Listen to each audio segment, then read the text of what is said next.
Mari kita berdoa. Kami mengucap syukur Tuhan untuk seluruh kemurahan Tuhan kepada kami. Biarlah hari ini kami bisa mengerti apa yang mau Tuhan bicarakan kepada kami masing-masing. Berbelas kasihanlah Tuhan. eh, Biarlah kami diizinkan untuk mengerti kebenaran yang berasal dari Tuhan saja. Bimbing hambamu untuk bisa membicarakan kebenaran dan bukan agenda yang lain. Terima kasih ya Tuhan, dalam nama Tuhan Yesus kami telah berdoa. Amin. Ya. Teman-teman, kita eh, yang ada yang lagi pegang Alkitab, kita akan baca dari Matius 6 ayat 5 sampai 15 ya. Yuk. Aku dibacakan buat teman-teman ya. Hal berdoa. Dan apabila kamu berdoa, janganlah berdoa seperti orang munafik. Mereka suka mengucapkan doanya dengan berdiri dalam rumah-rumah ibadat dan pada tikungan-tikungan jalan raya, supaya mereka dilihat orang. Aku berkata kepadamu, sesungguhnya mereka sudah mendapat upahnya. Tetapi jika engkau berdoa, masuklah ke dalam kamarmu, tutuplah pintu dan berdoalah kepada Bapamu yang ada di tempat tersembunyi. Maka Bapamu yang melihat yang tersembunyi akan membalasnya kepadamu. Lagi pula dalam doamu itu, janganlah kamu bertele-tele seperti kebiasaan orang yang tidak mengenal Allah. Mereka menyangka karena banyaknya kata-kata doanya akan dikabulkan. Jadi janganlah kamu seperti mereka, karena Bapamu mengetahui apa yang kamu perlukan sebelum kamu meminta kepadanya. Karena itu berdoalah demikian. Bapa kami yang di surga, dikuduskanlah namamu, datanglah kerajaanmu, jadilah kehendakmu di bumi seperti di surga. Berikanlah kami pada hari ini makanan kami yang secukupnya, dan ampunilah kami akan kesalahan kami, seperti kami juga mengampuni orang yang bersalah kepada kami. Dan janganlah membawa kami ke dalam pencobaan, tetapi lepaskanlah kami daripada yang jahat. Karena Engkaulah yang empunya kerajaan dan kuasa dan kemuliaan sampai selama-lamanya. Amin. Ya, teman-teman, kalau jadi hari ini khotbahnya bukan khotbah lah ya, saat teduh kita akan kita ambil dari, kita fokus ke doa Bapa Kami-nya ya. Doa Bapa Kami itu dari ayat 9 sampai 13. Tapi kenapa aku sengaja membaca satu perikop penuh? Pertama, aku mau ajak teman-teman untuk melihat langsung teksnya, dan kedua, aku harap nanti sampai setelah ini teman-teman juga ada kerinduan untuk membaca lebih banyak, belajar lebih banyak tentang bagaimana berdoa. Salah satunya dari perikop ini. Nah, tapi untuk kali ini kita akan fokus ke doa Bapa Kami aja ya. Nah, kalau kita perhatikan tadi ya dari perikopnya sendiri, doa Bapa Kami itu adalah jawaban Tuhan Yesus atas pertanyaan para murid. Jadi ketika dia menjawab dengan satu model doa ini gitu ya, dia itu bukan cuman mengajar format, tapi esensi. Dan bukan salah satu sebenarnya ya, tapi yang paling utama, esensi doa itu ya mencari kehendak Allah. Makanya kalau teman-teman tadi lihat di ayat 8, Bapamu mengetahui sebelum kamu minta. Dia itu maha tahu dan doa itu bukan untuk mendikte Tuhan. Tapi dalam proses berdoa itu kita perlu belajar untuk melihat apa yang menjadi kehendak Allah. Uh, karena sebenarnya Tuhan bahkan sudah punya rencananya sendiri, bahkan hingga kekekalan gitu ya. Sampai nanti Tuhan Yesus datang kedua kali, semua itu sudah ada rencananya Tuhan. Sekarang bagian kita adalah bagaimana kita bisa terlibat dalam rencana Tuhan itu. Di bagian mana sih kita terlibat? Apa yang harus kita lakukan untuk memuliakan Allah dalam konteks hidup kita? Nah, justru ya teman-teman, dalam banyak hal Tuhan malah lebih dimuliakan ketika jawaban doa itu tidak. Nah, ini teman-teman harus rasain sendiri pengalaman masing-masing ya. Tapi eh, pasti ada pengalaman dalam hidup kita itu yang sepertinya tuh Tuhan say no, tapi in the future kita lihat memang, oh, ini yang terbaik buat aku. Gitu. Nah, eh, kita akan mulai dari yang bagian pertama ya, Bapa kami yang di surga, dikuduskanlah namamu. Jadi namanya berdoa itu bukan cuman formatnya harus dimulai dari penyembahan. Memang ada beberapa pengajar yang bilang doa itu ada formatnya, dimulai dari penyembahan begitu. Sebetulnya itu nggak salah, tapi kita harus realistis ya teman-teman. Dalam kehidupan sehari-hari, kita kan nggak mungkin doa lengkap ya, yang dari penyembahan sampai ke bawah, penyembahan, pengakuan dosa, baru permohonan misalnya. Tapi kan nggak selamanya kita begitu. Kadang-kadang kita berdoa bahkan bisa spontan ngomong aja gitu, Tuhan tolong saya Tuhan gitu. Tetapi teman-teman perlu perhatikan eh, esensinya gitu. Esensinya kalau kita sadar eh, ini tuh kita menyembah gitu ya. Menyembah karena Tuhan itu kudus gitu. Jadi yang namanya doa itu adalah eh, satu bentuk eh, respon, respon dari kekudusan Tuhan gitu. Kalau Tuhan kudus ya memang kita semua akan menyembah gitu ya. Beberapa pengajar yang aku tahu itu bahkan ada yang bilang ketika kita masuk dalam hadirat Allah nanti di kekekalan, saking kencangnya hadirat Allah kita itu semua akan rebah dan menyembah Dia. Nah, itulah respon yang harusnya kita berikan. Bahkan di kalau kita baca perjanjian, sorry, kitab-kitab Wahyu, pokoknya apapun yang tentang akhir zaman gitu ya, itu selalu digambarkan bahwa pada akhirnya nanti semua orang akan berlutut. Bahkan yang tidak mengakui Yesus sebagai Tuhan juga akan ikut berlutut. Karena memang itu akan terjadi sebagai respon kita. Bahkan hari ini orang-orang yang tidak mengenal Allah akan ikut berlutut menyembah Dia. Kebayang ya seberapa kudusnya Dia dan seberapa besar nanti hadirat Tuhan itu ketika kita bisa rasakan langsung. Karena yang kita rasakan sekarang kan cuma cicipan, teman-teman. Nah, itu sebabnya dilanjutkan dengan keinginan untuk menjadikan kehendaknya menjadi yang utama. Datanglah kerajaanmu, jadilah kehendakmu di bumi seperti di surga. Jadi jadi bagian kedua ini ya respon dari yang lanjutan dari yang pertama. Kalau kita sungguh-sungguh rindu akan hadirat Allah, maka kita semua harus berani berdoa. Berdoa untuk datanglah kerajaanmu dan kehendakmu yang jadi.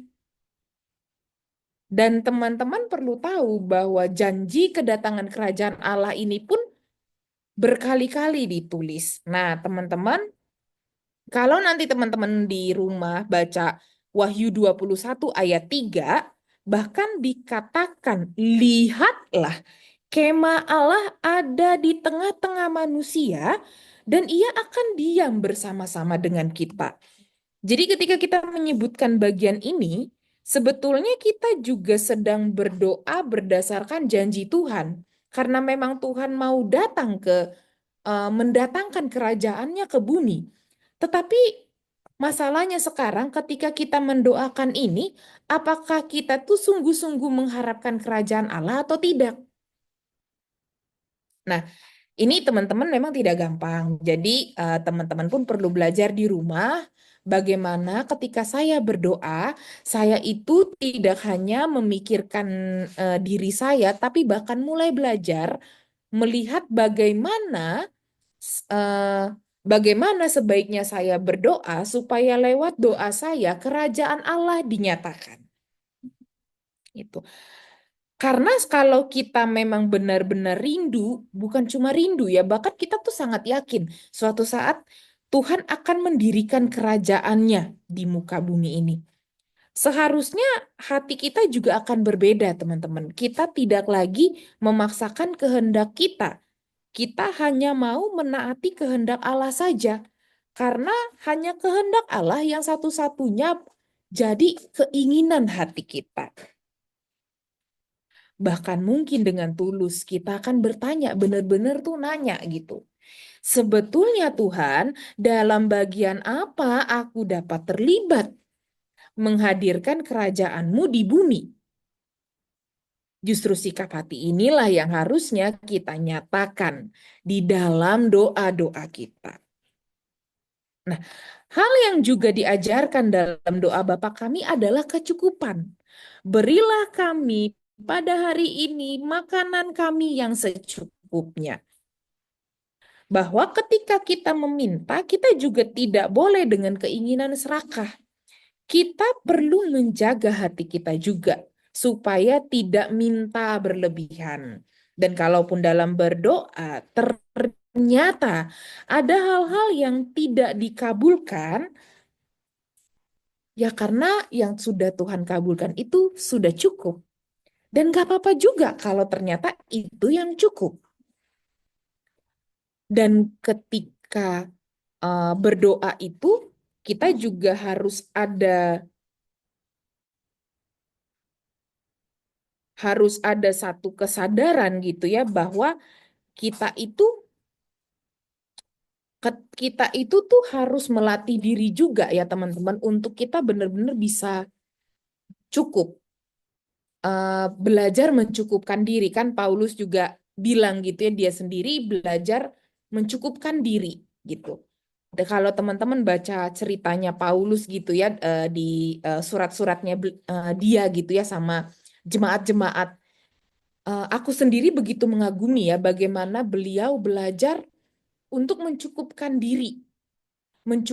diri dalam segala hal gitu. Eh, Kadang-kadang ya tanpa sadar tuh kita berdoa gitu ya, memang ada greedy ya, greedy itu apa ya, serakah gitu. Tapi kita kadang nggak sadar juga gitu. Tapi mudah-mudahan hari ini kita belajar gitu ya teman-teman, belajar untuk melihat bahwa oh ternyata tuh saya saya harus melihat apa yang memang betul-betul perlu saya miliki dan apa yang tidak, apa yang betul-betul perlu dan apa yang tidak. Ini juga akan mengubah bagaimana kita berdoa. Jadi eh, sebenarnya ironis ya teman-teman, kita ini berdoa tapi dengan keserakahan itu kan jatuhnya jadi seperti berupaya menjarah Tuhan gitu ya. Itu kan sebenarnya satu ironi ya teman-teman. Eh, kita nih orang-orang yang benar-benar apa ya maksudnya kayak kita nih kok bukan siapa-siapa. Kita ini kan manusia begitu ya. Kita ini manusia diciptakan Tuhan gitu. Tapi kok kita jadi banyak nuntut, jadi akhirnya sebenarnya yang jadi Tuhan siapa? Yang jadi punya otoritas siapa? Kadang-kadang kita tidak sadar dengan hal ini. Jadi karena tidak sadar ya akhirnya jadi serakah ketika berdoa. Padahal sebenarnya cukup aja kan nggak apa-apa. Dan kalau teman-teman eh, perhatikan ya bagian berilah kami pada hari ini gitu ya. Pada hari ini loh makanan kami yang secukupnya. Kenapa bukan berilah kami pada 1 tahun ini, berilah kami pada 2, 3 tahun ke depan kayak nimbun makanan gitu ya. Balik lagi, karena dalam berdoa Tuhan mau kita juga belajar bersandar sepenuhnya kepada Dia.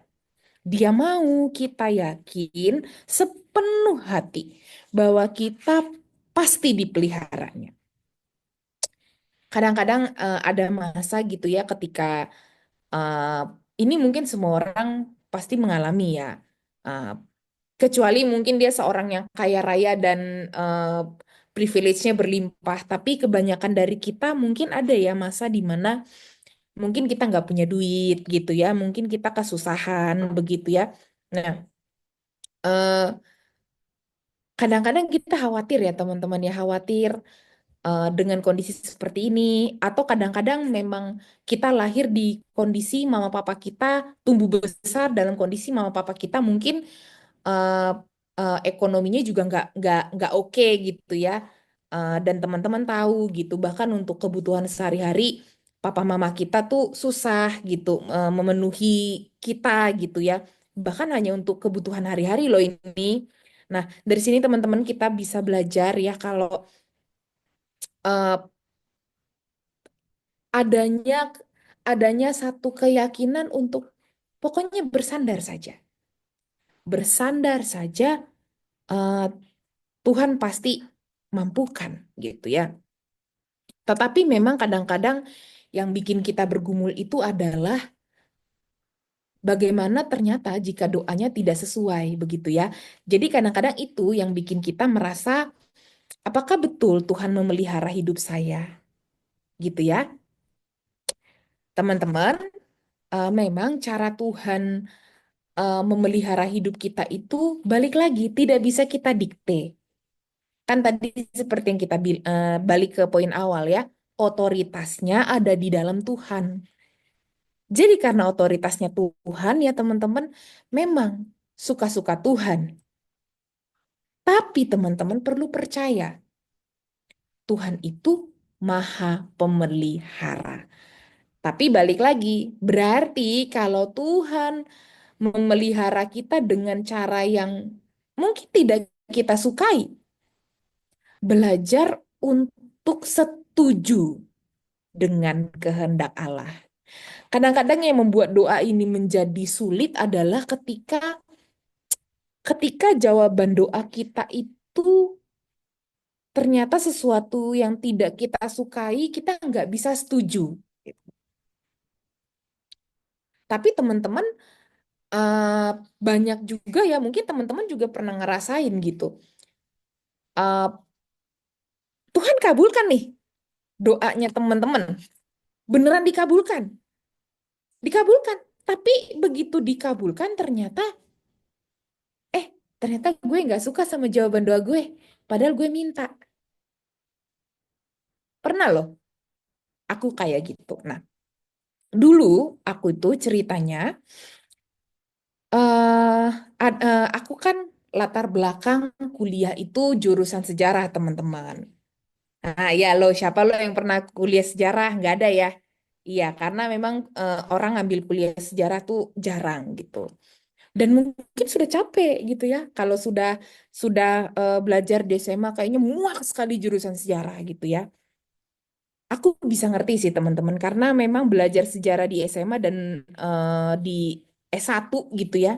Itu banyak bedanya. Kalau kalian mungkin yang masih sekolah gitu ya di SMA kayaknya guru sejarahnya juga kadang-kadang nggak ngerti sejarah tapi disuruh ngajar gitu kan. Atau mm, ya udah jadinya banyak menghafal gitu. Ya guru sejarahnya nggak ngerti sejarah tapi disuruh ngajar gitu ya. Ya emang jadinya eh, nggak hafal apa jadinya ya cuman hafalan teman-teman dan itu jadinya emang ngebosenin gitu. Eh, tapi kalau aku teman-teman, ketika aku ambil jurusan sejarah itu, jujur sih teman-teman aku harus bilang sebenarnya jurusan sejarah itu sendiri menarik ya. Jurusan sejarah itu sendiri menarik. Tetapi teman-teman, aku sendiri ada hal-hal dalam proses kuliah itu yang aku tidak suka. Nah, dari situ aku akhirnya belajar bahwa ternyata eh, kuliah sejarah itu walaupun aku memintanya kepada Tuhan, aku berdoa kepada Tuhan, ternyata aku nggak suka dengan jawaban itu. Padahal aku persis loh minta, aku persis. Tapi ternyata ketika aku rasakan, oh ternyata gue nggak suka sama jawaban doa gue gitu ya. Padahal gue yang minta. Ketika Tuhan say yes, ternyata gue nggak suka loh sebenarnya. Nah gitu teman-teman. Jadi Tapi kebayang ya, jadi ternyata saya selama bertahun-tahun kuliah sampai lulus, ya puji Tuhan aku lulus teman-teman, tapi menuju proses lulus itu, ya kebayang ya bertahun-tahun menderita salah jurusan, menanggung jawaban doa yang tidak sesuai, tapi dari situ aku belajar. Ternyata ketika Tuhan mengizinkan kita menikmati doa, jawaban doa kita persis seperti yang kita minta, kita belum tentu suka. Kita belum tentu suka. Nah, dan kalau teman-teman lihat dalam permohonan doa kita gitu ya, kita juga harus belajar mengampuni. Dan ampunilah kesalahan kami seperti kami juga mengampuni orang yang bersalah kepada kami. Jadi lagi-lagi ini masalah postur hati, teman-teman. Harus ada kerendahan hati untuk mengampuni orang lain. Karena kita pun orang berdosa yang diampuni Allah. Jangan-jangan ketika kita tidak mau mengampuni, mungkin ada kesombongan rohani yang merasa diri kita lebih baik dari mereka. Tapi sebenarnya kita semua kan diampuni karena Kristus. Kita ini bukan bukan karena perbuatan baik maka kita diselamatkan, ya kan? Kita semua diampuni karena Kristus menyalibkan dirinya, loh. Maka kita bisa diampuni.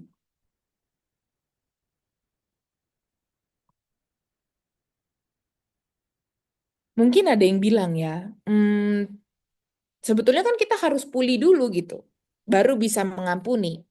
Tapi enggak juga, teman-teman. Bisa jadi justru setelah kita mengampuni, barulah hati kita pulih. Tapi memang prosesnya agak gampang, teman-teman. Ada masa memang kita mengampuni itu naik turun. Enggak apa-apa. Yang penting teman-teman memilih taat bahwa kita benar-benar mau mengampuni orang lain. Nah, ini yang enggak gampang. Tapi teman-teman gini ya, kalaupun teman-teman nggak bisa nih mengampuni secara firman Tuhan begitu ya, walaupun harus gitu. Teman-teman kalau ngeliat, kalau sering cari-cari gitu ya di Google, di mana kayak teman-teman biasa mungkin pakai TikTok, pakai Instagram, coba carilah. Banyak banget penjelasan medis yang bilang bahwa menyimpan dendam itu ternyata menyebabkan kanker teman-teman dalam jangka panjang atau autoimun. Jadi kenapa bisa kayak gitu? Karena tubuh kita capek menyimpan rasa sakit gitu. Nah, ini memang untuk mengampuni ini kita ternyata tidak bisa mengelak ya. Kalau pakai firman Tuhan nggak bisa, nanti ada dampak kesehatan juga ternyata. Ya balik lagi, memang dalam hal mengampuni satu-satunya pilihan kita cuma satu, taat. Dan teman-teman dalam kita berdoa ya, teman-teman itu harus ada kesadaran juga bahwa kita ini sungguh-sungguh tidak berdaya tanpa pertolongan Tuhan. Dan janganlah membawa kami ke dalam pencobaan, tetapi lepaskanlah kami dari yang jahat. Ada satu kesadaran bahwa hati kita sendiri menyadari tanpa Tuhan kita bukan apa-apa dan tidak akan sanggup menjadi apa-apa. Dengan kesadaran ini, kita akan senantiasa bergantung pada Tuhan. Itu kenapa ya teman-teman? Kadang tuh kita merasa ketakutan dalam hidup ini gitu ya. Karena apa sih? Karena sebenarnya kita sadar kita lemah. Maka kita ketakutan menjalani hidup. Dalam hal ini, ketakutan itu justru hal yang baik. Tapi biarlah ketakutan itu kita perlakukan sebagai tamu, sehingga ia tidak perlu tinggal menetap. Jadi kalau teman-teman punya ketakutan, serahkanlah itu kepada Tuhan. Ya, memang kita selemah itu, makanya kita eh, berdoa selalu gitu ya. Janganlah membawa kami ke dalam pencobaan, tapi lepaskanlah kami dari yang jahat. Lagi-lagi ya, dari awal gitu ya kita diingetin gitu ya, jangan serakah, jangan jangan pakai pikiran sendiri, terus harus cari kehendak Tuhan gitu ya. Terakhir kita diingetin, saya tanpa Tuhan bukan siapa-siapa. Saya tanpa Tuhan, saya lemah, saya ambruk. Maka saya perlu bersandar sepenuhnya kepada Tuhan.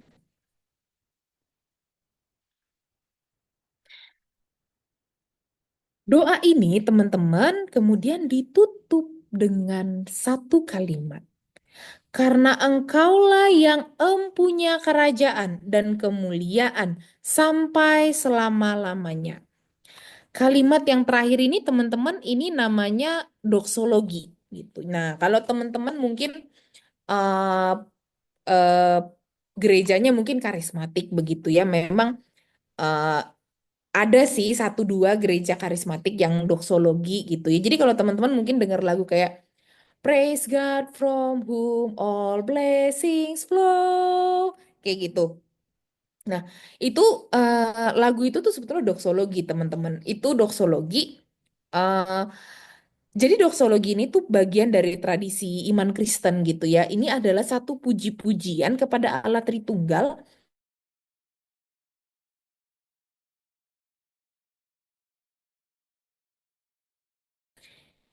yang itu ceritanya tuh dari Efesus gitu teman-teman. Jadi Paulus itu mengajarkan lewat suratnya kepada jemaat Efesus gitu ya, untuk mengungkapkan puji-pujian dan rasa syukur kepada Allah.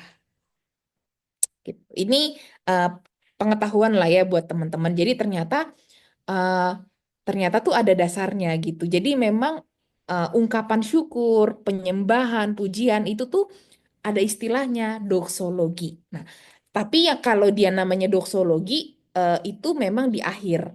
Di awal penyembahan ditutup di bawahnya dengan ya penyembahan juga jatuhnya, tapi namanya doksologi gitu. Bahwa pada akhirnya ya memang bahkan dalam doa, dalam ibadah, semua kita serahkan kepada Tuhan dari karena memang cuma Tuhan yang layak mendapatkan puji-pujian gitu. Dari atas tadi udah rapi ya, dari atas Bapa kami yang di surga, ditutup di bawahnya juga karena engkaulah yang empunya kerajaan Allah.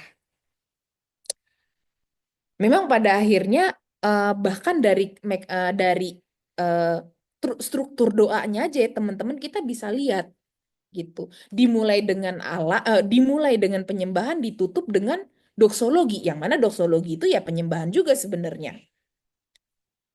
Terus kenapa kita masih mencari kemuliaan diri ketika berdoa? Ya kan? Karena ternyata bahkan hanya Tuhan aja nih yang patut untuk dimuliakan. Iya nggak?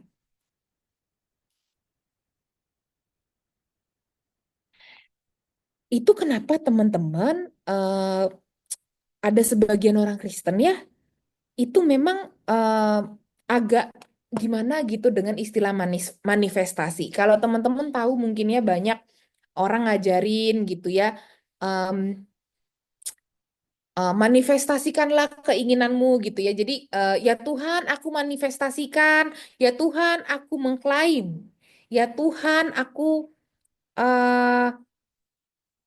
mendeklarasikan. Modelnya nggak gitu-gitu banget sih, tapi kalau teman-teman misalnya tahu kira-kira yang seperti itu. Nah, kenapa sih beberapa orang Kristen itu mungkin keberatan dengan itu gitu ya? Aku pun salah satu yang keberatan, teman-teman. Karena aku sendiri merasa dalam berdoa itu harus ada kesadaran. Mungkin doaku tidak sesuai dengan kehendak Allah. Makanya kita berdoa supaya mencari kehendak Allah. Mungkin sebagian dari kita tuh akan bilang gitu ya. Ya kan Markus 11 ayat 24 juga bilang kalau berdoa tuh harus yakin kalau kamu telah menerimanya begitu ya. Betul, tapi kan Alkitab itu teman-teman, Alkitab itu satu sama lain terhubung, tidak berlawanan, ya kan? Jadi karena tidak berlawanan, ya ingat lagi Matius 6 ayat 33. Carilah dahulu kerajaan Allah dan kebenarannya, maka semuanya itu akan ditambahkan kepadamu. Nah, jadi teman-teman, berdoa itu akhirnya mencari kehendak Allah. Itu yang terutama. Itu sebabnya kalau ada teman-teman yang mungkin kayak, ya aku sendiri kan salah satu yang memang keberatan ya teman-teman dengan manifestasi. Kadang-kadang kan eh, kalau aku nonton TikTok gitu ya, aku lihat manifestasi itu kadang-kadang yang kayak ngajarin scripting ya, menuliskan keinginan secara detail, terus visualisasi gitu. Nanti kalau rajin-rajin tulisan apa keinginannya ditulis secara detail, eh, visualisasi kita visualisasikan gitu ya. Terus kadang-kadang ada yang juga bikin vision board gitu ya. Jadi eh, eh, mungkin nanti ngeprint gambar gitu ya, ditempelin gitu. Nah ini nih eh, impian-impianku nih doa aku manifestasikan ini terwujud semua gitu ya. Eh, Jujur sih teman-teman, bagaimana kamu tahu bahwa semua yang kamu inginkan itu adalah kehendak Allah?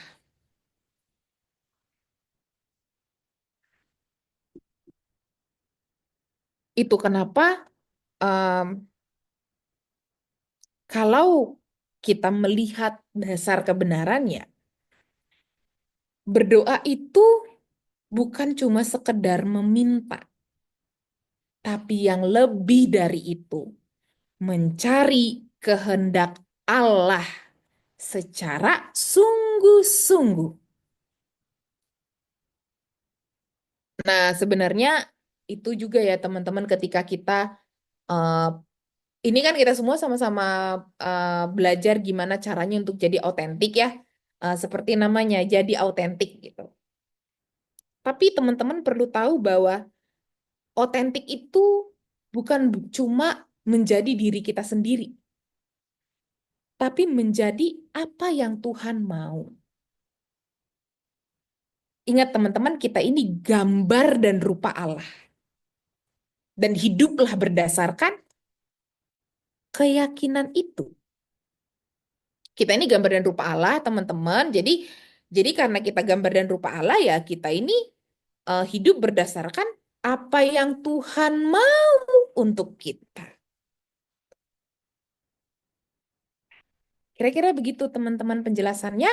Jadi kita akan tutup doa kita hari ini, kita akan tutup sesi sharing kita hari ini dengan doa Bapa kami.